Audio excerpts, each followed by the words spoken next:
जों सारमोनखौ खावलायो जाहाथे जोंनि रिहाबिलिटेसनखौ एबा सरकारनिफ्राय अनसुंथाइखौ थाबैनो मावना होनांगौ। खुलुमबाय बयखौबो दिनैनि गोदान भिडिअ नोंथांमोनखौ बरायबावनाय जाबाय। आङो दिनैनि भिडिअखौ बानायगोन जाहैबाय X NDFB P।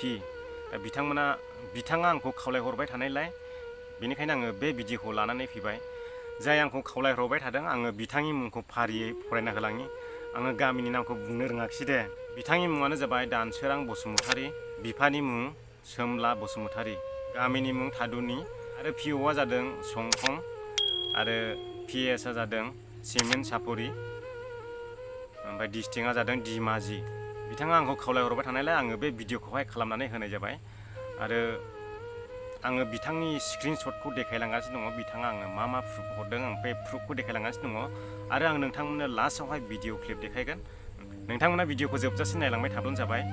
आरो बिथांमोना दुखु मोननाय फोरमायदों, माने सासे सानैल' नङा गोबाङानो मोनाखै। आङो बेयाव गोबांखौ लाफानोसै, बिथाङा हरदोंब्लाबो आङो गोबांखौनो लाफानोसै।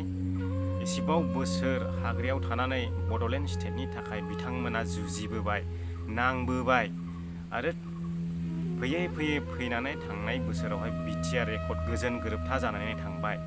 आरो बे BTR एग्रिमेन्टआवहाय लिरनाय दंमोन दि गासैबो NDFBफोरनोहाय थांनानै थानायनि राहा लामा होगोन होननानै बुंनाय दंमोन।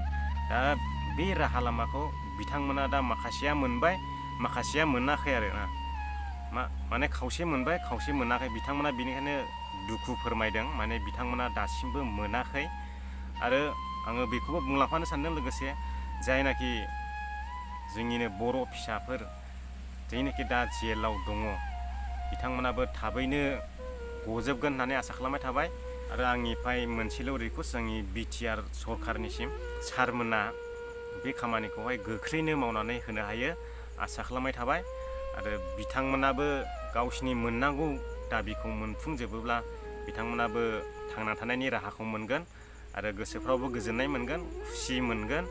आरो नोंथांमोनाबो बेफोर खामानिखौ मावफुंना होजोबनो हायोब्ला नोंथांमोननि गोसोआवबो गोजोनगोन आरो इसोरनिफ्रायबो बोर मोनगोन। बेखौनो आङो नोंथांमोननिसिम आखाइ खबजबनानै खावलायहरनाय थाबाय। सारमोना बेखौ गोख्रैनो मावफुंनानै होजोबनांगौ।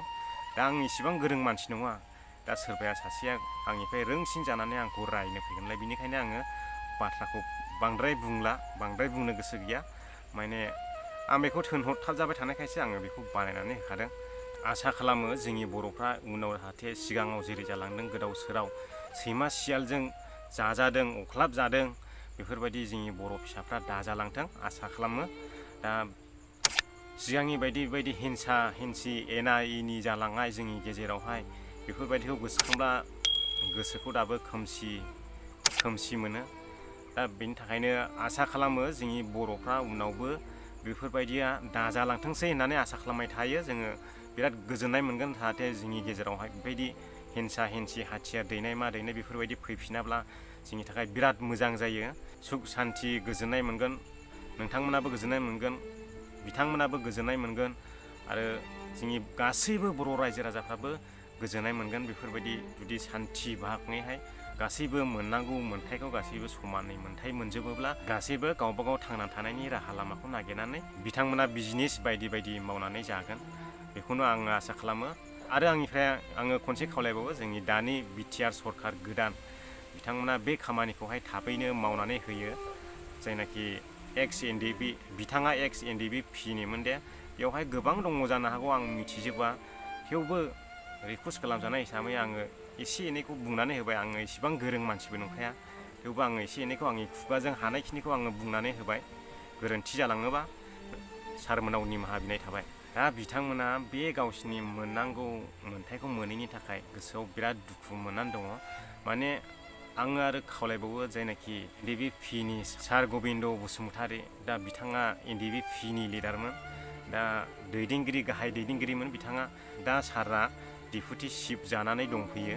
दा सारा गावनि केडारफोरनि बेफोर खामानिफोरखौ थाबथालांनाय खामानिफोरखौहाय गोख्रै मावफुंलांनानै साक्सेसफुल जाहोगोन होननानैहाय आसा खालामनाय थाबाय।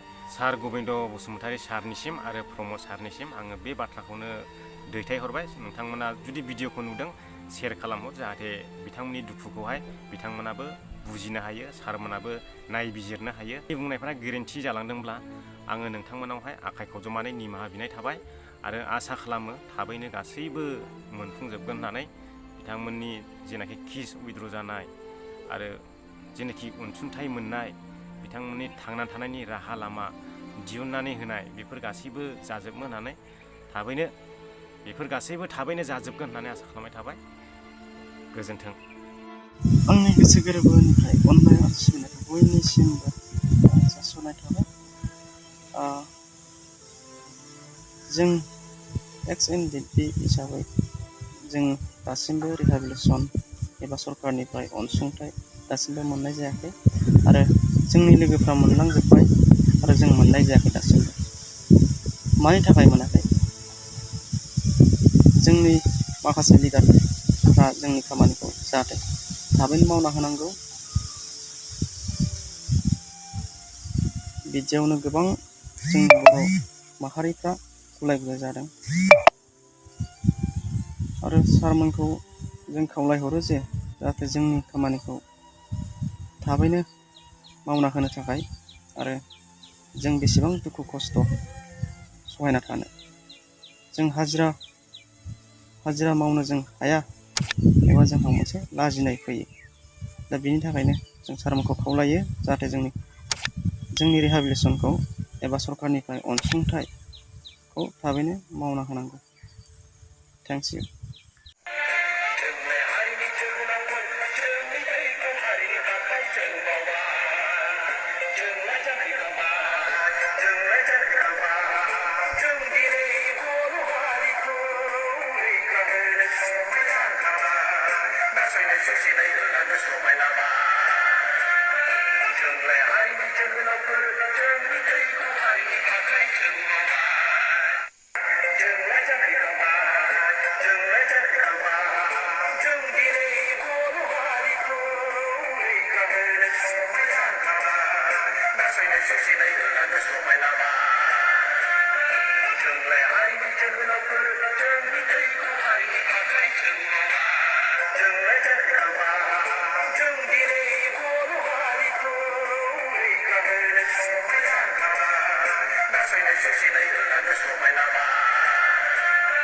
जोंलाय हारिनि जोहोलावफोर, जोंनि थैखौ हारिनि थाखाय जों मावा।